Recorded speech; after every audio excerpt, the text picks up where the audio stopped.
सन्माननीय व्यासपीठ मुंदडा सर आणि ज्यांच्यामुळे आज या एमपीएससी क्षेत्रात एक छोटंसं पाऊल टाकता आलं असे आमचे गुरु मेंटॉर मोठे बंधू आणि आमचे पाहुणे उमेशजी कुदळे सर आणि सर्वच मान्यवर.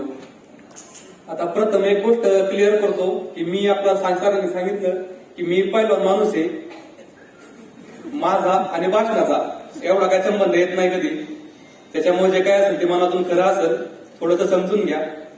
आणि आता असंच सरांचा फोन आला परवा की सरांनी बोलायच्या आधीच मी म्हणलं की सर मी येणारच आहे, मला कशाला फोन केला, मी रयतचाच भाग आहे.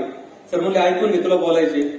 सरांनी आदेश दिला परमादेश, म्हणले ठीक आहे सर, पण आता एवढा क्राऊड बघितल्यावर जसं होईल तसं सांभाळून घ्या. आणि आम्ही खेळलोय असंच म्हणजे उठून आलो वाटलं असं काय नाही. आम्ही स्पर्धेत उतरताना एकदम तयारी करूनच उतरतो. आज पण तशी थोडीफार तयारी केलेली आहे, तर चालू करतो.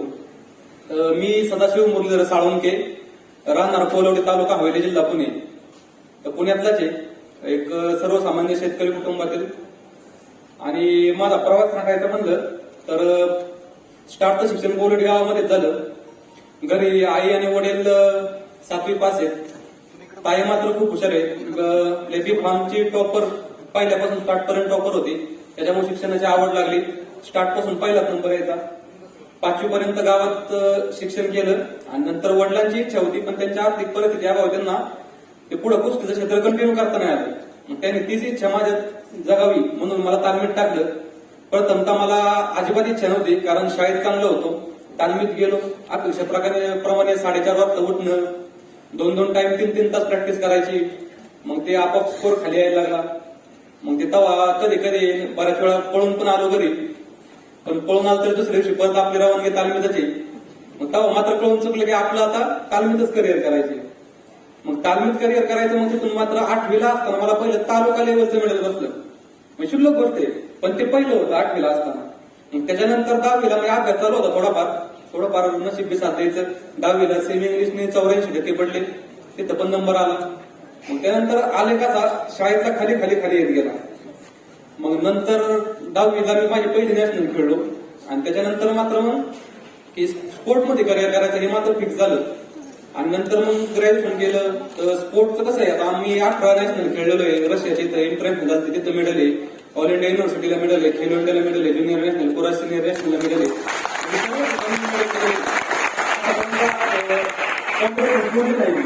पण आपलं काय ना एक समाजात आहे ना खेळाडूंना अशी स्पेसिफिक इज्जत नाही. म्हणजे माझे वडील आहे ना त्यांना खूप नाद होता ना कुस्तीचा वगैरे. तर मी जिंकलो ना तर पेपरला बातमी यायची, त्याची कातरण करायची, पॅम्पलेट छापायचे, पूर्ण गावभर शेजारच्या गावात ते चिटकायचे झेरॉक्स करून. तर बरेच लोक म्हणायचे अरे तुम्ही असं का करता, बँकेवाले त्यांना तर काहीच म्हणजे आपलं हे होत नाही. मग तेव्हा मात्र खूप मला नाराज व्हायचो. पण नंतर मग असं एका मित्रांनी सांगितलं की एमपीएससी बंद करायला पाहिजे. तेव्हा कळलं की एमपीएससी स्पोर्टवाल्यांना पण असं संधी असती. मी असं पण नाही की स्पोर्टमध्ये संधी आहे म्हणून तिकडून इकडे आलोय. मग जानेवारीला अभ्यास चालू केला. तर डिसेंबर 18 महिन्यात इंटरनॅशनल स्पर्धा होती. माझं स्वप्न होतं की इंटरनॅशनल स्पर्धेत भारताचं प्रतिनिधित्व करायचं. तर ते मात्र माझं एक स्वप्न पूर्ण झालं. आणि नंतर मात्र मग जानेवारी 2019 मध्ये अभ्यासाला सुरुवात केली. आता अभ्यासाला सुरुवात केली तर तो प्लॅन बी होता एमपीएससी. प्लॅन ए आपला नेहमीप्रमाणे तालीम आणि स्पोर्ट होता. त्याच्यामुळे काही जास्त कष्ट घेत नव्हतं अभ्यासात. खूप काटा मला 24 मार्कला आपली प्री झाली होती. खूप कमी मार्क होते, काटा मार्क होते. आणि मला वाटलं तर आपलं प्रीला पास नाही होणार, त्याच्यामुळे आपण पुन्हा स्पोर्ट चालू केलं.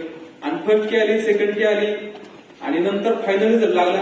तर त्यात मला जेवढे मार्क होते तेवढेच कट ऑफ लागला. तिथून पुढे उरले 38 दिवस. आता 38 दिवसात मेनचा अभ्यास आहे, लॉ आहे, मी बरंच काय काय. पण तिथून पुढे मात्र आपलं आम्हाला लढण्याची सवय स्पोर्टमध्ये तीच इकडे अप्लाय केली. त्याच्या आधी फक्त 4 तास अभ्यास करायचो. सकाळी प्रॅक्टिस केली की फुल 2-3 तास प्रॅक्टिस करायचो. नंतर नाश्ता करायचो, झोपायचो. दुपारी उठून जेवण करून लायब्ररीत जायचो. एकदम म्हणजे आणि 2 ते 6 स्टँडर्ड टाइम ठरला होता. त्याच्यावर अभ्यास नाही करायचा. 6ला परत प्रॅक्टिसला जायचं. ते असं सगळं शेड्यूल होतं. पण नंतर मात्र पूर्ण बदलून टाकलं. 38 दिवस खूप मेहनत केली. 38 दिवसात 112 स्कोर आला, जो की ठीकठाक आहे. आणि त्यामुळं राज्यात दुसरा पण नंबर आला स्पोर्टमध्ये. त्याच्यामध्ये ना उमेश सरांचा एक किस्सा सांगतो की मी ग्राउंड 3च महिने केलं. कारण ग्राउंडचं काय झालं की माझ्या वडिलांना प्रिपरेशनच्या काळात कॅन्सर झाला. तर त्यांचं म्हणजे मी सिंपती मिळवत नाही. त्यांचं माझे मेन संपल्यानंतर त्यांना डायग्नोज झाला. त्याच्यामुळे मेनच्या काळात मला कोणतीच अडचण नव्हती. घरी पण एवढं बी खराब नाही की मी म्हणाल की माझं लय मी आर्थिक परिस्थितीतून ह्याच्यातून आलेलो आहे, तर मला मेन्सला कोणतीच अडचण नव्हती, त्यामुळे स्कोर आला. पण माझ्या वडिलांना कॅन्सर झाला, त्यानंतर किमोथेरपी आपले रेडिएशन ऑपरेशन त्यात बराच टाइम गेला. आणि मग जून आहे ना, जून 2021 वडिलांचं निधन झालं. मग त्यामध्ये खूप डिप्रेशन मध्ये होतो. पण काही मित्र होते, त्याच्यामुळे ग्राउंडची तयारी पण करत नव्हतो. राज्यसेवेची मेन्स होती, पण त्याची बी तयारी करत नव्हतो. शेवटी मग 6 डिसेंबरला ग्राउंड होतं. मग शेवटचा महिना पुण्यात आलो. त्याच्या आधी 2-3 महिने घरीच ग्राउंड केलं. पुण्यात आल्यानंतर अंकित महामित्रांनो, प्रतीक सर आमचे मार्गदर्शक, ते म्हणले की आता तुला मॉक इंटरव्ह्यू दिला पाहिजे. आता त्याच्या आधी मॉक इंटरव्ह्यू वगैरे काय एवढं आपलं स्पोर्टमध्ये असल्यामुळे, आणि उमेश कुदळे नाव माहित होतं, पण प्रत्यक्षात माणूस बघितला नव्हता. कारण माणूस ब्रँड आहे, पण माझा संबंध झाला नाही कधी पुण्यात येऊन अभ्यास करण्याचा. बाप माणूस आहे.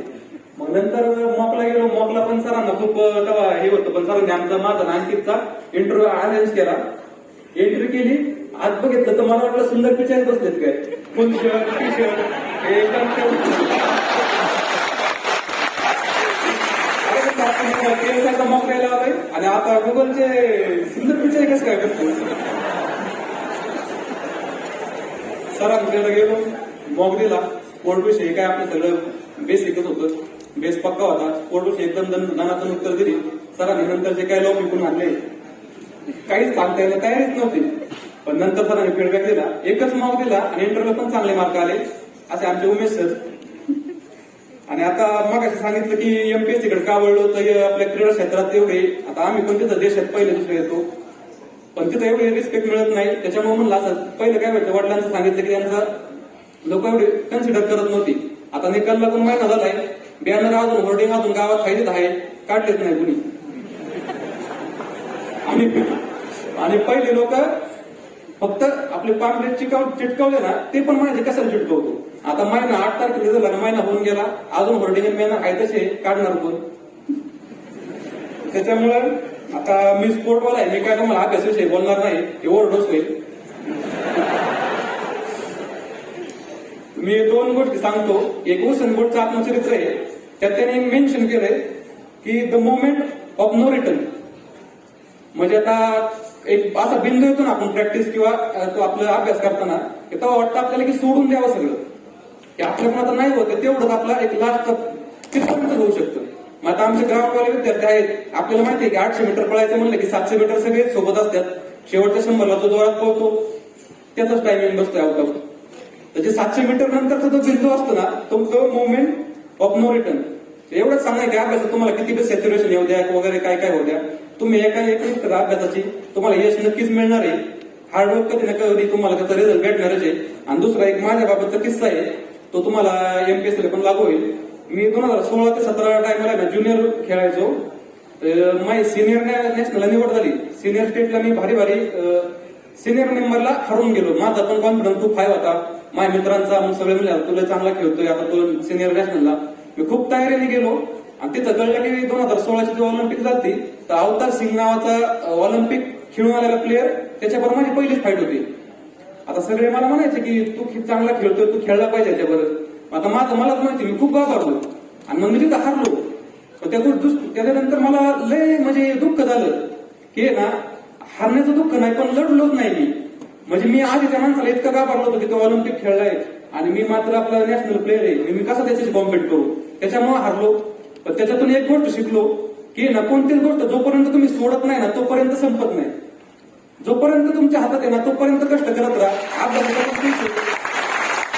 एमपीएससी राज्य सेवा वगैरे वगैरे परीक्षांना घाबरून द्यायचं नाही, किंवा आता 4 लाख पोरं फॉर्म भरतात म्हणून घाबरू नका. तुमचा प्रयत्न तुम्ही करत राहा, तुम्हाला यश नक्कीच मिळणार आहे. आणि आपण आता रयतमध्ये आलो, त्यातच आपलं निम्म यश प्राप्त झालेलं आहे. आणि आता रयत विषयी बोलतो, युलेस रोप लावले, त्याचा वेल्यू गेला गगनावर. आता रयतचं आहे ना 4 वर्ष होते, त्यातले 2 वर्ष कोरोनातच गेले. तर एवढ्या 2च वर्षांमध्ये ना आज एवढे पीएसआय बसले. मला नाही वाटत की पुढच्या पीएसआय सत्कार येईल तुम्हाला, तेव्हा हे थिएटर आपलं सभा मंडप पुरल. आपल्याला निश्चितच नवीन काहीतरी सोय करायला लागेल.